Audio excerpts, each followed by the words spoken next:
Hello, everybody. My name is Rebecca Legon, and welcome to Movao Circles, a community conversation and safe space to share your experiences and feelings with people who truly understand what it's like to live with limb loss, limb difference, or any impairment. Today, we're going to be talking all about limb loss and limb difference awareness month and why it's such an important global movement for our communities. I'm really excited to be guiding this conversation with our wonderful panelists and of course, having you guys join us at home today. A quick introduction from me. So I was born with a rare limb difference. And I grew up as a kid in the 80s, 90s with little awareness of anyone like me. And I really did kind of struggle feeling different, especially in my late teens, and often feeling isolated as the only person that I knew with a disability. Fast forward to today, of course, I'm embracing my limb difference, but mainly because of the increased awareness of disability today and such fantastic global movements such as Limb Loss, Limb Difference Awareness Month. Others out there like me embracing their limb loss or limb difference has really helped me to kind of accept myself and feel empowered. And one thing I think that is really important that the younger generation get to see themselves represented in real life. One of the biggest achievements of my life was meeting the wonderful Kiera Roche, who is on this call with us today. And that's when we climbed Kilimanjaro in 2019. And it really was my first introduction to my first amputee community. And when for the first time in my life, where I instantly felt accepted and understood. And that experience, meeting Kiera, finding out all about amputee communities, it really did start a new chapter for me and opened up so many more pathways and opportunities in my life. So, okay, that's enough from me. Let's meet our wonderful panel. Today we have Kiera Roche from the UK, Rebecca Brunner from Austria, and we have our Movao champions, Chris Kunkeler and Kim Ousley from the USA, and Chris is from the Netherlands. And I would just like to say how fantastic it is that we're all like over the world in different countries, but we're able to come together and have these really important conversations. And that is what our Movao community is all about. And I really love that. It's so fantastic. So I have a warm-up question for our panel guests.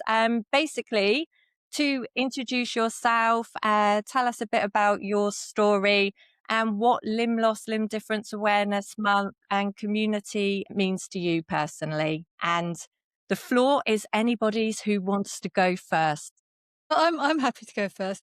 So for me, it's something that I'm really passionate about and really close to my heart. So I contacted the Amputee Coalition in America back in, I think it was 2017, to ask if I could bring the Limb Loss and Limb Difference Awareness campaign to the UK, because I think they were doing something called Show Your Metal. And I just thought it was absolutely phenomenal. And it was the first time that I felt that we were truly represented and the program had been designed about us and for us. And I wanted to be part of it. So that's kind of how I got involved. It's in the UK, it's completely exploded with every single limb different charity, every single manufacturer and service provider getting involved, legal firms getting involved. We even had a supermarket ask if they could promote it. So it's just been brilliant. As a group of charities, we've actually got together with a whole campaign this month, and we spent last week in Parliament meeting with MPs. There's now a limb different MP called Maria Tidball in UK Parliament, which is just phenomenal, and she wants to champion the work. So for me, it's a catalyst for change. Very good. Excellent. And do you mind like how you became an amputee? You're above the knee amputee, aren't you? Yes. So I was actually running an exhibition out in Paris, and a friend of mine was a test driver for Kawasaki. and he gave me a lift home on his motorbike, and we crashed. Unfortunately, Bruno passed away at the scene, and I became a right above knee amputee. Oh, and I remember that you started LimbPower as well because you were really, really active, weren't you, before your accident, and you wanted there was no pathways or opportunities for sport, and that's why you created LimbPowers. But I was sort of house captain of sport at school. I was in pretty much every single team. My passion was running, and so having lost my leg, my number one determinant was that I was going to get back to running a marathon. Didn't quite work. I tried. I got up to about 6 miles, which I'm really proud of. But being an above knee amputee, running is hard. It's really hard. Thank you, Kira. That's lovely to hear your introduction. Would anybody else like to go next? I'll go next. I'm Kim Ousley. I'm here in the United States, in the state of Indiana, and I got involved with Amputee Coalition. Basically, started on the Facebook app, but that was back in 2010 when I found out I had cancer in my foot and ankle. It was spreading out my leg, and in order to save my life, they felt they needed to amputate. And so we did that, and I fought that cancer 4 more times, and I'm cancer-free the last 9 years. I am a certified peer visitor through the Amputee Coalition, which means I can mentor other amputees that are new, that are sent my way, or a lot of times I just run into people. This month is Limb Loss to Limb Difference Awareness Month, also the 40th anniversary for Amputee Coalition, and so they have on their website, they have the 40 movements, big or small, is kind of an exercise challenge. They have, 40 acts of kindness, the mixed media art challenge, the proclamation challenge per state, so you can get your state to proclaim this month as Limb Loss Limb Difference Awareness. The 25th is Show Your Metal Day, and Wednesdays is Wear Orange Day to support it.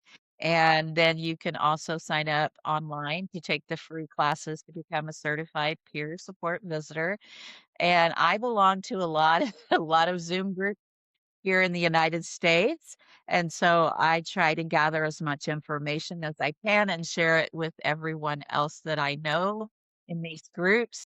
I am a certified advocate for the So Everybody Can Move, which we're trying to pass here in Indiana. We hope to get that done in the future. Each state is working on that, 28 by 28. So we hope to get at least 28 states on board by the 2028 season. And I also volunteer a lot for like amputee aid and different groups. And I just feel like it's a full-time job volunteering, but I totally love it. And I totally enjoy doing this. And now I'm part of the Movao champions, and I hope to be able to help as much as I possibly. Thank you, Kim. That was a fantastic introduction. Who's next? I can do it. Yeah.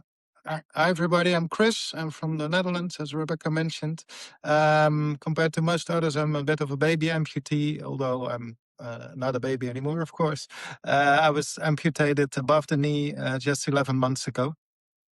So that's relatively fresh for me. So this is a whole new world I'm really embracing. Quick background story: I'm 53 years old. 27 years ago, there were tumors in my knee, my right knee, giant cell tumors, which were slowly destroying my knee. They can't spread through your body, so you can't die of it, but the limb goes dead. They eat into the bone, cause arthrosis and everything. So fast forward 27 years later, I had about 6 or 7 operations, 2 years of chemotherapy, radiation therapy, radioactive injections, everything. Nothing worked, and the knee was getting worse and worse. I used to be really active, but the last 10 years I couldn't do anything anymore. So it was my own decision to take off my own leg, to search for a better life, to be active again, pain-free again. And I must say that's really worked out so much for the best. I'm really active again. I'm starting to run again on the blade. That's the best feeling in the world. I feel like a drunken deer doing it, so I'm not very good at it yet, but it's one of the best feelings in the world. I went snowboarding for the first time in my life, and I'm playing with Rebecca and others in the call Padel, international inclusive paddle tour. We just came back from a weekend in Venice to play padel with other amputees who won't be let down by their amputation. And it's becoming more and more my new life, and I'm embracing it, and it's becoming more and more my life goal to be inspired by all these people who are not letting themselves put down, but seeing the opportunities, and to inspire others to do the same. Hence my new name, Chrisability, which I thought was a really good name to do these kind of things. So we're trying to get one of the padel tournaments to the Netherlands this year or maybe next year. And I'm a volunteer at the Patient Federation here in the Netherlands. And of course, since this year, Movao champion. So I'm really proud of that. I really love to be part of this community. So yeah. Yeah, super cool, Chris. How long you've had an amputation now for less than a year, haven't you? And I can't believe that you're playing paddle, running on a running blade. You're really throwing yourself into all those sports, aren't you? So yeah, really, you're very cool. Just one thing I wanted to mention, the one thing I embraced during my rehab the last year is because it was my own decision to cut off my leg. The only mantra I had was failure is not an option. And that's how you get results done. Work as hard as you can, and you can do most things still as an amputee. So. Yeah, that's something as well that I've said quite a lot in my life is that, one of my earliest memories was when the doctors was telling my mum when I was little that I probably wouldn't be able to do the things that other kids would do. And even back then, I didn't want to be defined by my disability or have limitations put on myself. And I was very, very strong. I did those things. They said I might not be able to ride a bike. I rode a bike. I did all the things they said I wouldn't be able to do. And it's, one of my biggest mottos in life is that I truly believe that our mind is, stronger than our physical form within reason. Of course, there's so many things I wish I could do that I could never do. But as long as I, really believe that I can do these things, normally we can adapt and overcome most things. And that's the same with amputation, really, isn't it? We have all these challenges, but if we really believe we can do it, usually we can get there. We do fall a lot, stumble, 1 step forward and 2 step backs, but we get there in the end. Just 2 or 3 times this weekend. So. Yeah. Oh, do say about you were. It's not funny at all. But you were saying about funny. No, it's not. Venice. You were saying about Venice, weren't you? Yeah, of course I fell down on the paddle court, but that's normal. But I stepped off the train in Venice, and I went down the stairs. So that all went really well. And maybe you know Venice if you've been there or not. It's really small, cobblestones, and lots of other tourists. So I couldn't see where I was going, and my leg gave out, and I fell flat-faced on the floor in front of hundreds of tourists. So if you Google me or whatever, I'm probably on lots of TikTok movies out there somewhere. But there are a few people helping me up. So, yeah. It is horrible, isn't it? I remember when I had a mechanical knee and it would always give way and I'd fall over, usually in situations, at secondary school when I was really self-conscious, and I would walk out into assembly on the stage and it would give way and I'd fall over in front of everybody, or I don't know, a really quiet environment, and then all of a sudden you're on the floor. I really felt for you when you told me that. It's not funny, but you can laugh a little bit afterwards as long as you haven't hurt yourself, of course. The moment itself, because I find it really funny when that happens to me. So yeah, I'm not a teenager anymore. That helps a lot. Yeah. Thank you, Chris. And Rebecca, if you could please introduce yourself. Of course. Hello, everybody. I'm Rebecca. I'm 26 years old, and I think I lost my leg 10 years ago when I was 16 at a motorcycle event. Yeah, I'm working at Ottobock in the global social media team since the last 3 years. And I think this was like my first thing I had to do with the Limp Loss of Difference Awareness Month, because we're always creating campaigns for that, like the last 3 years. And yeah, it's great. And I think it's like great hearing all the stories, and I love it. Rebecca, why don't you talk about when we first met at Sam Ryder? Because I would imagine that probably would have been one of your biggest experiences getting with other amputees. I would say yes. I think like when you ask me about like one of my craziest experience we had was like definitely the Eurovision Song Contest. So for everyone, like 2023, Rebecca, right? Yeah, I think so. Yeah. Yeah. When we had the chance to perform with Sam Ryder his song Mountain on stage in the Eurovision Song Contest. And yeah, it was amazing. I think it was like one of the nicest. It was like the moment, okay, we did it. And I loved it. It was great. I think it was I think it was one of the first real big TV moments where like a lot of people with an amputation or again, persons with disability was on stage. Yeah, it was huge. Yeah. Isn't it? Seeing everybody up there, lots of amputees and a wheelchair user, and performing alongside Sam Ryder. And he was such a wonderful person, wasn't he? And he wrote the song, didn't he, about our community? Yes, exactly. I think this was our first brand campaign 3 years ago.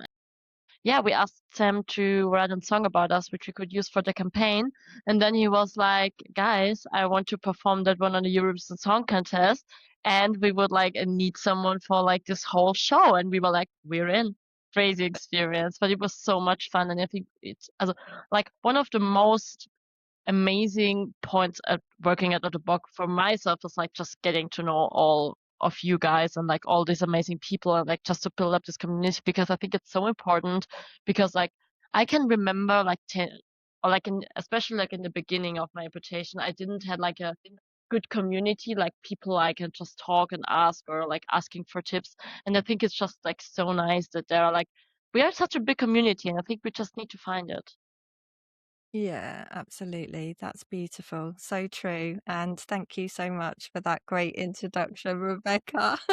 I love it. So yeah, I'm going to move on to the next part of our conversation. And we've briefly touched on the wonderful organization and campaigns and things that are so great. The companies around the world doing such wonderful things to raise awareness around for our amputee and limb different communities.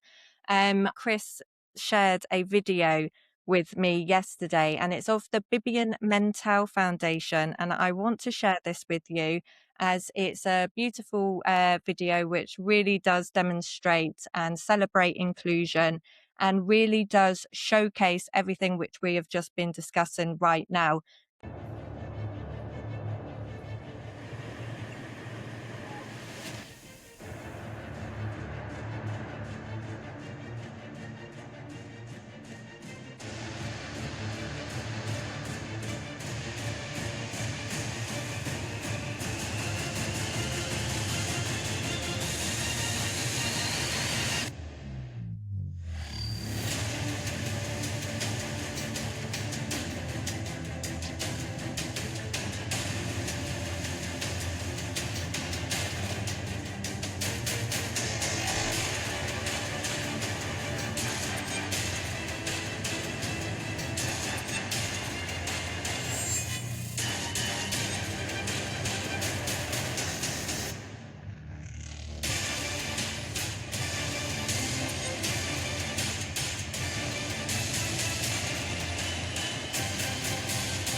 Wow, wow, wow. So inspire, motivate, and change. That is a very, very cool foundation. Chris, can explain your experiences with the Bibian Mentel Foundation? And also, you were saying to me recently that you shared a connection with Bibian and her story. Of course, unfortunately, she's no longer here with us today.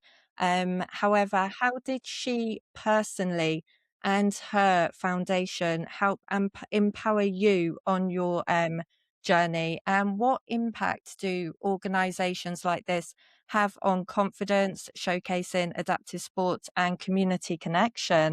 Yeah, of course. Well, I'll go back a few years when she was still alive. She was quite a legend in the Netherlands. She was a cancer survivor of 20 times cancer. In the end, she lost the fight 6 years ago, unfortunately. But because of the cancer, she had an amputation. She had the cancer had spread out in her lungs, in her spine, and they put metal plates on her spine so she could still do snowboarding, which was a sport she was a legend in. Everybody knew about her when she became an amputee, became a cancer survivor. She also became twice a gold medalist at the Paralympics, the last time when she was 45 years old. So resilience and reablement were, well, she was living that. So I already knew her, but not personally, of course. And last year, I got a call from my rehab physician that I could join her foundation, which she had started a couple of years ago, to go on a skiing trip, which I did a couple of weeks ago. For the first time in my life, I could do winter sports. And this was such an amazing week. I've never seen this before anywhere in the world. We were with 240 people. We invaded the entire Swiss mountain. We were on 95 people with a disability, whatever it was, amputees, kids without legs, kids without arms, blind people. Everybody was doing winter sports. Even blind people were skiing. They taught me how to snowboard in 5 days. There were about 120 volunteers the whole week on the mountain, and they were all inspired by this Bibian, especially the ones that really knew her.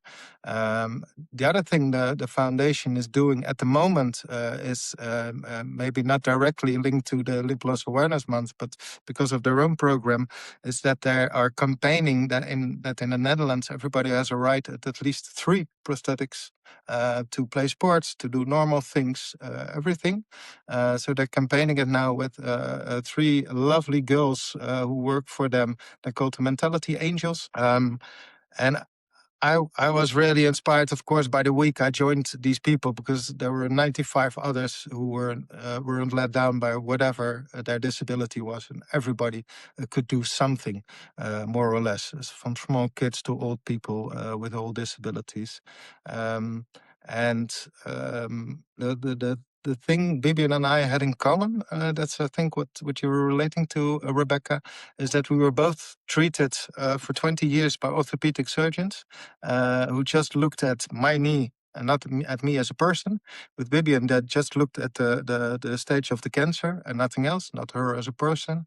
And in the end, when the orthopedic surgeons didn't have any solution anymore, we were sent home. Bibian was sent home to die, and I was sent home to vegetate on the couch. And just because we have connections and pull through and start calling people, we came by how do you call it, oncologists and other people to do further research on what can be done about, in her case, the cancer, and in my case, the tumors I had.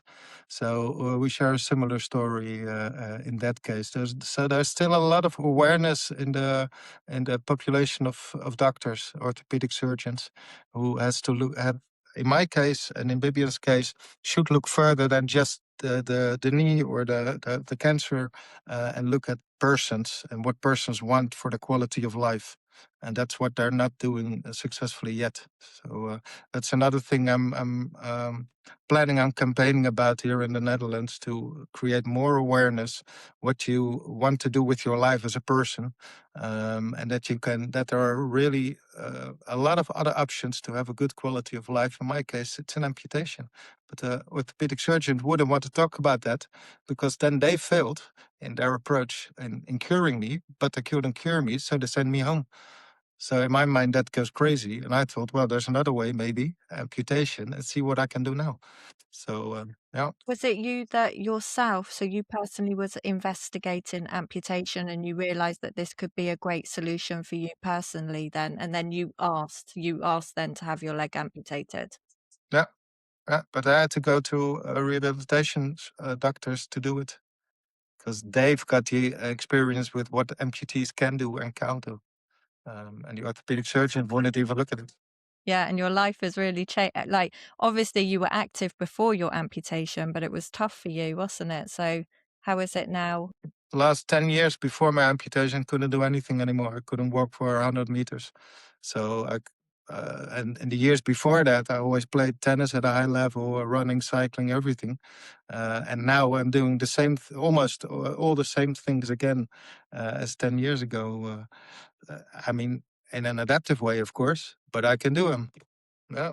So, what was it like taking? It sounds like you, after your amputation and during your rehabilitation, you were able to have your prosthesis, and you were probably so excited to just get started because you're doing all these sports all within a year. So, how did it feel, getting your prosthesis and taking those first steps? I must say that was a bit of a downer because I was so, yeah, I'll tell you, I was so relieved when I was in the hospital and for the first time I looked at my remaining limb that I cried for 15 minutes because I was so relieved to get rid of that leg and that pain and everything.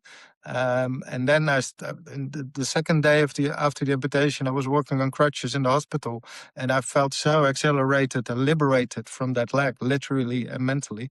So for the first few weeks, I started walking here in Rotterdam on my one leg on crutches. I walked for miles, and I felt really free. And then after a couple of weeks, you get your first prosthesis, and I had to do my first steps, and there were literally 4 kilos of that weight hanging again on my body, which I couldn't control yet. So I didn't feel too good at all. So I was thinking. I remember thinking at the time, this is nothing. I'll go back on moving about on crutches on one leg. But in the end, I pulled through. It took me a couple of days to adjust mentally. Then I pulled through and I followed every instruction I could get from my physiotherapist and rehab physicians and prosthesis technicians. So within about 3 or 4 weeks, I could really walk daily on my prosthesis, still with crutches. But yeah, and then I started to feel the potential. Oh, wow, this is going to get me something. This is going to get me further than just on one leg. And when that realization hit me, I started to even work harder to learn to walk, to learn not to fall and everything. So I think within 3 months, I was able to put on my first session with the blade. So that was really quick. Very quick. In the meantime, I was starting other sports to train, of course, at the rehab center. So I played some badminton and some basketball and everything, just to learn how to move on the prosthesis. Yeah, but I remember the first few weeks were not very fun. And at one point, the realization hit, oh, wow, this is going to bring me much further than I thought. So that was a good moment. And after that, I never looked back. And here I am, living the dream. Yeah. Oh, thank you, Chris. That's so lovely. Thank you for sharing that. I'm going to bring Kiera back into the conversation now, and let's talk more about LimbPower. And you've briefly touched on your involvement with LimbPower for Limb Loss and Limb Difference Awareness Month.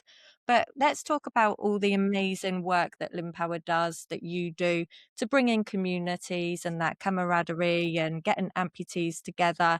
I know recently that I came to a fitness event, in-person fitness, is it Beyond Boundaries? And we were all having a discussion, and people were talking about their amputation stories. And that was the first time for me that I realized, because I was so young, I didn't remember my amputation and the process after amputation. And it was really empowering to hear other people's stories. And these people that were there, it was a way for them to get a lot of trauma or a lot of anything out. And it was a really valuable session for these people. So talk about the great work that you do at LimbPower and how it helps our community. So we kind of work across 2 levels. We work at a systemic level where we're trying to influence and make change. So we work with the NHS, Sport England. We're, as a consortium of charities, we're trying to get into Parliament to foster change and improvement. At the moment, we've got a bit of a crisis with the number of prosthetists in the space. We don't have enough rehab consultants. There's a lot of barriers and issues around personal independence payments and now universal credit. So we're trying to get change at a systemic level. But then from an individual perspective, we focus very much on improving people's physical, social and psychological health. And that's where the events come in, and the online classes, a lot of the resources that we produce. So we try and meet people where they are. And so you've got lots of different levels of amputation. You've got different causes. We've talked about motorbike accidents. We've talked about cancer, obviously diabetes, sepsis. So each person on their amputee journey is going to be coming at it from a slightly different angle. They're going to be joining at a different point.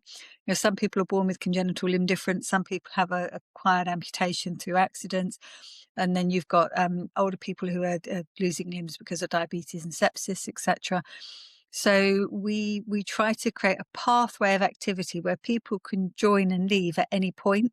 So things like Beyond Boundaries is very much about post-rehabilitation and getting people active, exercising at home. We obviously have the BMI calculator, which gets more views on our YouTube channel than the homepage.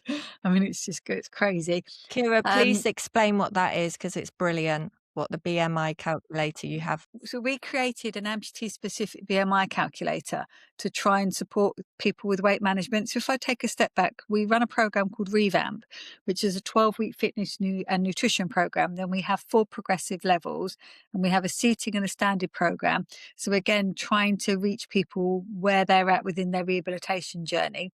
Quite a lot of the limb centres are now working with us to put people onto the Revamp program. But what we hadn't really thought about at the time was weight management. And if you're wearing a prosthetic, particularly us menopausal women, weight can be a real challenge. And if you want your socket to fit properly, you've got to manage your weight. So we then created the BMI calculator. I think we get about 50,000 people looking at it each year. We're hoping to get it validated, because I've got research students and companies saying, can we share it? And I'm like, I don't know if it's validated. I'm not sure you should share it yet. So that's our next phase, is to try and get maybe a researcher to have a look at it and sort of say whether it does what it says in the tin. We think it does, but it'd be really good to have that validated by science. So yeah, we really, what we want to do is we want to find where there's a gap in the market that somebody's facing and see if we can bridge that gap. And our biggest challenge is that we don't have enough money and enough staff to do everything we'd like to do, which is why we work with all of the other different limb loss charities like Stillbones, Amputation Foundation, Finding Your Feet, Reach and Steps, the children's charities, so that we can signpost to the charity that is already working in that space, rather than trying to duplicate something that somebody else is already doing. And it's become really powerful. We've had a couple of international charities who are based in the UK asking if they can join. So the momentum is really, really building. So it's a really exciting time here. Oh, and while you were talking so much about the fitness as well, Kiera, I thought it'd be a perfect opportunity to bring Henry in, because Henry is one of your upper limb trainers who does an amped up fitness class for LimbPower. So Henry, would you like to get involved somehow into the conversation? Hey guys, yeah, absolutely. I saw you flip my mic on. So I've just come off the class, actually. That's why I was 10 minutes late. So I'm based in the UAE, in Dubai, and the majority of the people are based in the UK. But last week we did have some Americans join the class. So essentially it's a 45-minute HIIT workout. So my background is in sports injuries rehabilitation. I then specialised after my injury 3 years ago, upper limb amputation, in adaptive fitness and inclusion fitness. So that's now a focus that I work with clients out here in Dubai. But yeah, online, we work with individuals with LimbPower. So I work with Kiera, and there's a group of us who do different types of classes. But 45 minutes, we'll go through a nice warm-up, we'll build into main strength focus. But I like to bring in the boxing side of movements now, because I'm at a boxing gym, as also high rocks and functional fitness. We bring in bodyweight movements in your own home, where you are able to also meet similar people in similar scenarios, upper and lower limbs. Again, we have a little chat first, but then we get pretty much straight into it. And then for those who want to stay after, we have a little chat after. But it's just about building that community, globally as well. Like I just said, we had Americans joining. We have people from the UK, from all over. The more people we can get onto these classes, again, once a week, sometimes you can join, sometimes you can't, but you can join anywhere in the world. So if you are moving around for work, at a set time, you can look at our diaries and you can join and hop in, hop out whenever you wish. So that's it in a nutshell without going on for too much longer. But yeah, that's all through Kiera and LimbPower, and it's great for me as well to coach, to meet people as well in the amputee world. Yeah, excellent. Honestly, I'm actually going to be trying Henry's class next week, because then afterwards we're going to be having a little chat about his fitness journey and everything. And I'm really excited to try a boxer size class. I really can't wait to give it a go. So yeah, everyone else on the call, feel free. We'll send some details out. 12:15 UK time. Clocks have changed now in Dubai, so it's only 3 hours difference, which makes such a difference. That extra hour makes all the difference. So yeah, whatever that time is though, feel free. Everyone is welcome. Yay, wonderful. Well, we'll see you next week, Henry, thank you so much for coming in and saying hi. Okay, so Kim.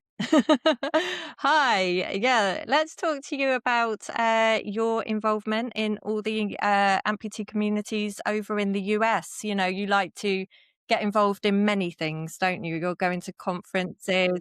Was it the Empowerment Fest? That's how I noticed you. You'd written a article and you'd rode a horse for the very first time in your life last year, was it? Please talk about all those wonderful things that you've been doing in.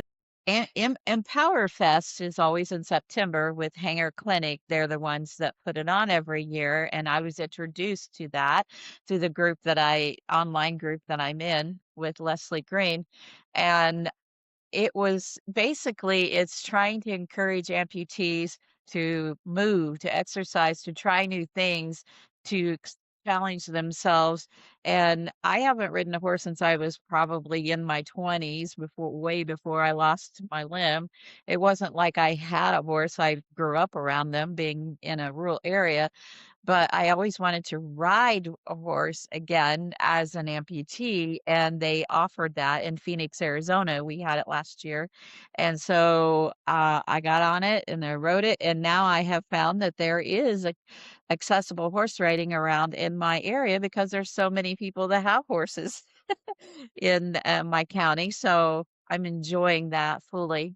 And I also joined a lot of online live Zoom exercise groups like disability partnerships. I do Zumba in a chair, line dancing in a chair, boxing in a chair. You know, you can stand up or sit down. They always give you the choice. I've got yoga for amputees that's on Thursdays. I do guided by Humanity on Tuesdays, which is free for anyone disabled. And so they do the accessible yoga there. And I'm just seniorplanet.org. You know, I join a lot of them. I try to keep moving. I'm not an athlete per se, but I believe in movement. And so right now I'm working on getting a new type of prosthetic and foot so that I can try riding a bike again, because that's something I miss from when I was younger. I wanted to ride a bike. And so I'm looking forward to that challenge in my life this summer, is to be able to keep building up my leg strength and everything. And I love the groups that I'm in, and I have a whole entire list typed up of all the Zoom groups that I know about. So if anyone here in the US, so if anyone wants that information, you can always message me and give me your email address, or I'll give you mine, and I'll gladly send that list to you, and you can see if you want to join or not. And I did not even know there were Zoom groups until 2 years ago when I won a scholarship to attend the Amputee Coalition annual conference in Atlanta, Georgia. And then everybody's going, "Oh, you didn't know that there was these groups?" And I'm like, "Yeah, I've been an amputee for like 13 years and didn't know nothing." You know, so Oh, so how has your life changed since having your eyes open to amputee communities and being able to partake in all these, you know, community events and things like that? greatly, because I now feel like I have a whole bunch of friends everywhere, that we all are connected through our own struggles, but we encourage each other and we uplift each other and we share information, because honestly, unless you share it, you don't know about it, especially living in the Midwest here. We just don't know about a lot of these things. So that's what I'm trying to do. And then I now am a permanent writer for Amplitude. So my goal is to write a different article every week for the free newsletter that you can sign up for on their website. It gets me emailed out on Wednesdays, and I just love it. And I was on a podcast called We're Not Stumped, telling my story this week, and it was great. And then I've been on other speaking engagements. I've talked about what it's like to travel as an amputee, because I want to be an accessibility travel writer someday. And I love writing about the places I visit to say, here's what's accessible, here's what's not. But I also shared, like here in Indiana, I worked with East Tourism to help them understand, because Indiana is doing this whole thing about how can we be more inclusive and how can we fix things to make it more inclusive for everyone. So I guess that's, my full-time passion right now, is being able to expand the knowledge to everyone else around me. I will be attending the Hope Beyond Limits. I leave early tomorrow morning. I'm going to Colorado, and it's a day-long thing, kind of like the Amputee Coalition, only one day. And there's great speakers. There's lots of new technology and information, anything from wound care to new hands and feet and all that kind of stuff. And this year I'll come back, and I've already made some friends that will be there, so it'll be nice. And we're gonna get there a day early so we can just kind of do a little bit of sightseeing. That sounds amazing. I can't wait to hear all about it. I'm sure you'll have a wonderful time. Be sharing that online. I have my own blog, which is called Out on a Limb on WordPress, and I will be sharing my fun and my journey, and posting pictures, and and saying, "Come to Colorado, it's really awesome, and here's what the Hope Beyond Limits is all about." Oh, I used to live in Colorado in my early 20s in a little town called Rifle, not far from Glenwood Springs. But that's a whole nother conversation. We won't get into that right now. We don't have enough time. So, yeah. Anyway, I'm going to bring Rebecca Brunner back into the conversation so she can tell us, because obviously she works for the social media department at Ottobock. Can you please share with us how Ottobock is a huge supporter of Limb Loss, Limb Difference Awareness Month, and why authentic voices and lived experience matter so much in all their campaigns? So in general, I would say like the greatest part, like doing marketing in Ottobock, is there are so many great stories we can tell. And I think we always like starting off with our campaigns about like thinking what topic could be like used for the year. So I think like Limb Loss and Difference Awareness Month is one of like the biggest things we're doing over the years. So I think we're like starting maybe a year before and like thinking about what could be the content about. And we always try to make it a little bit different from year to year. And of course, it's like always about the stories. It's so important for all these stories out there, because I think we all know it. We all need some inspirational stories. And I think it's just quite nice for all of us to know that we're like not alone. And like for this year, we a little bit changed our approach, because we said maybe we should go a little bit more into like this explain direction, because I always have the feeling that a lot of people like which are not in the community don't really have a clue what is limb loss and what is limb difference, or like these basic things about like prosthetics and like that you need to touch them. I think this is just such a normal fact for all of us, but like not for the rest out there. And I always have the feeling that it's like a way better community when like the awareness is just there. And yeah, this was the approach for this year. Last year we shared a lot of great stories. I know a lot of you were in that as well. And yeah, I think that's like mainly the approach we always have like for this month, or which we try. Yeah. It's so good, isn't it? Because the more stories in such fantastic campaigns like Limb Loss, Limb Difference Awareness Month, because we're all amputees, but all our stories are different. And there's lots of different kind of types of amputees. So it's good to kind of showcase voices from lots of different people so people can see people out there that are just like them. And I think that's really, really great that Ottobock uses such a diverse group of people from lots of different stories that can really motivate and inspire our community. It's so wonderful. I think this could be a perfect opportunity to bring in Kristen into the conversation while we're still talking about communities. I would love her to introduce herself and her story, and also talk a little bit about how her involvement, because it's such a wonderful story, how her involvement in the Inclusive Paddle Tour has and being involved in that community has really enriched your life. Hi, Rebecca. Thank you so much for inviting me. It's honestly been amazing listening to everyone's experiences and stories. And it really makes me reflect back to the very beginning of my journey, which was 2022. So my story is I actually lost my mobility over the space of a week due to a neurological condition called functional neurological disorder. And that particular condition is one that many patients really struggle with, finding the right support from medical professionals because it's not so well known. And I think it's one of those conditions where it's considered a rare disease, not by the number of people that have it, but actually by the number of people that are diagnosed, which suggests how much we still have to go in terms of finding or just giving doctors the confidence to diagnose it properly and with certainty. But for me, it was January 2022, and I started experiencing a number of neurological symptoms, including like falls and dizziness, and ultimately it meant losing my mobility. And for me, during that time, I didn't have a diagnosis.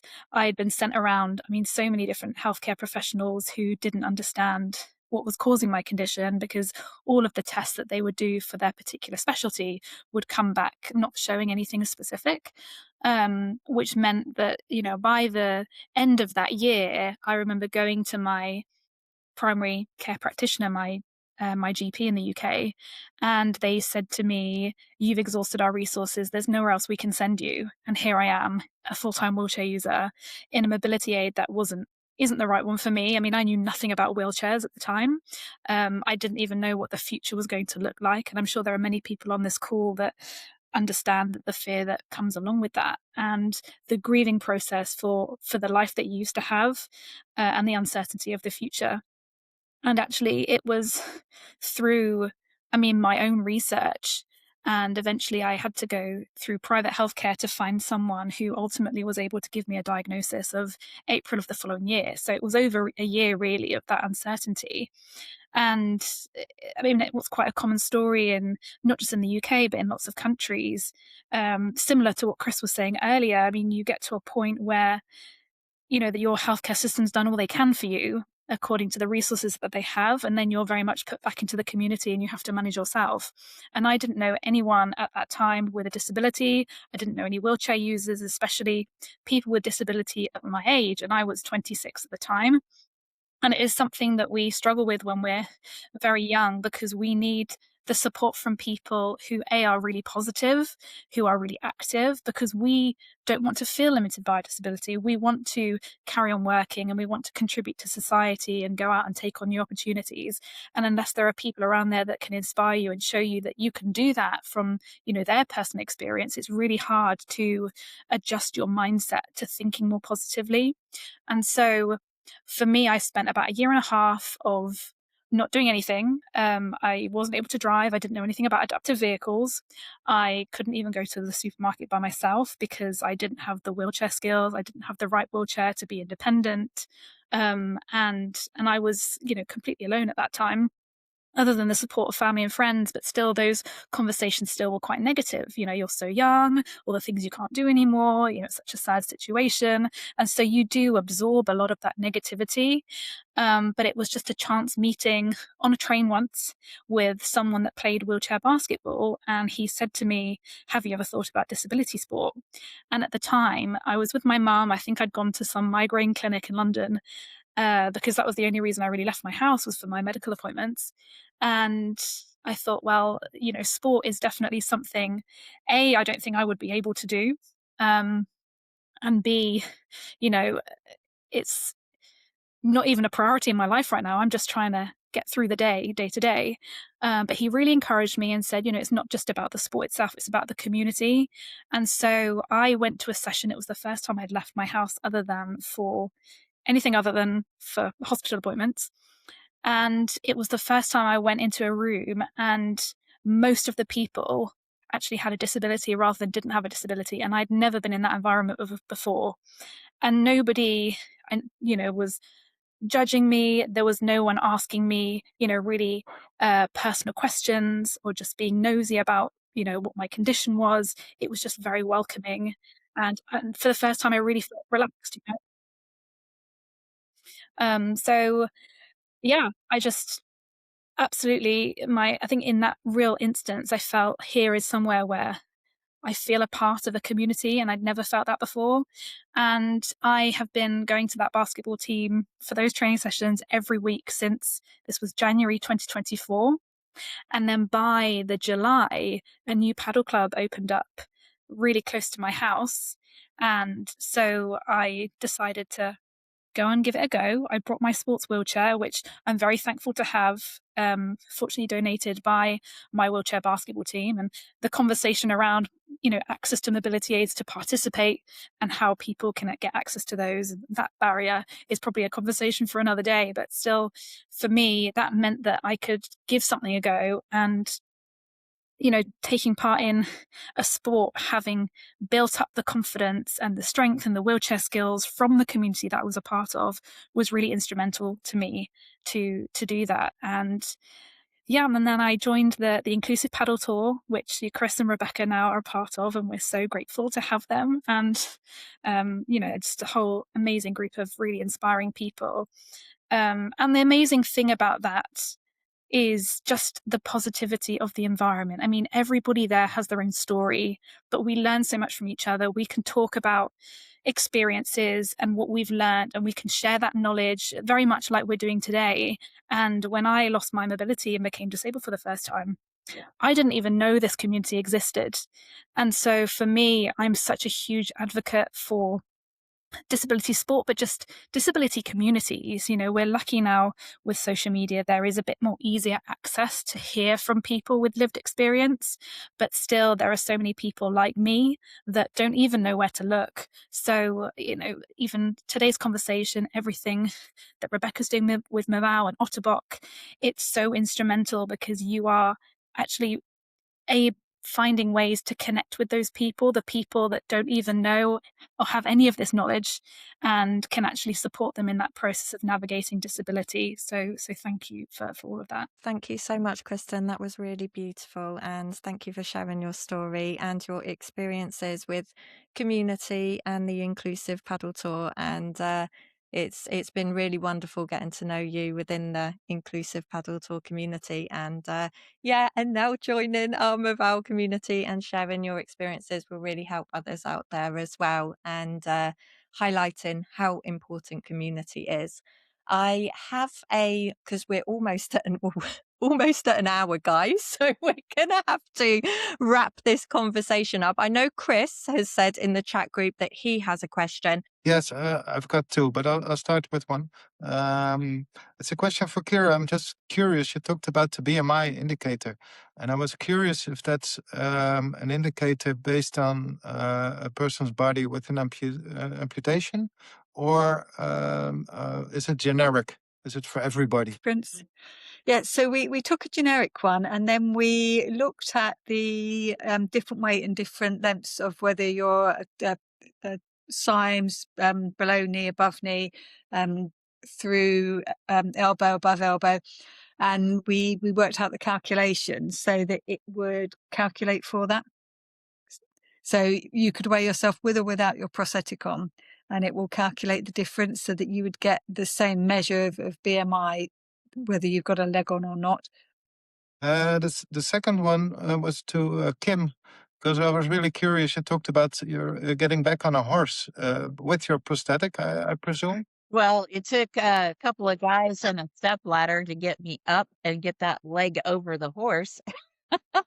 That most of them provide a platform. Where we went, it was just I went up 3 steps, and then as I tried to hoist my regular leg over because my prosthetic was still on the step. These guys helped push that leg over, and then I just popped right up. Sounds great. And when you're sitting on the horse, do you use your prosthetic? I feel everything, really. I mean, I was able to put it in the stirrups and just go. It was so relaxing for me to be on the horse, and just I took it around the arena a few times and by myself. They didn't like. I thought they were going to lead me, but nope. They were like, "Here you go."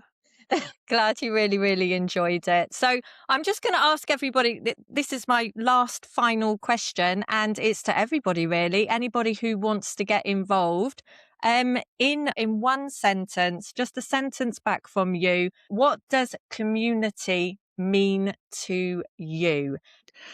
Mine's really simple: a sense of belonging, feeling like you're part of a community, that you're not othered, and that whatever you're taking part in has been designed for you and about you. Love that. So brilliant. I'm just going to go down the list as they are. Okay, Chris. Resilience and not giving up, and enjoying life to the fullest. Love that. Kim? I was gonna say, for me, it's a life-giving force. It really moves me and motivates me when I know that we're all encouraging each other and we understand each other's journey. We don't try to rush it or anything else, but we do want to encourage each other to challenge ourselves and each other, and that's really important to me as an amputee. Absolutely fantastic. And we will go to the beautiful Rebecca. I would say the same, encouraging and like bringing all the knowledge we have like into other communities, so like we can spread that out into the world. Yes, love that. And finally, let's bring Kristen in. I would agree with everything everyone was saying. Just encouragement and support. You know, you are in an environment where there is so much knowledge, there is so much to learn. It doesn't matter how long you've had your disability. There is just the technology is always developing. There is so much that we can bring and share to that environment, and it's just a very special place to feel connected with people. Oh, absolutely wonderful. Thank you, everybody. I couldn't actually say anything else because you covered absolutely everything. I'd just like to close today's session and thank everybody for joining us and watching us wherever you are around the world. And a massive thank you as well to the wonderful panel and to sharing your stories and having this conversation today to celebrate Limb Loss, Limb Difference Awareness Month, and to also celebrate community and how important it is for our amputee or disability impairment communities. And let's hope it continues even further into the future with more inclusion, more events, more sporting opportunities.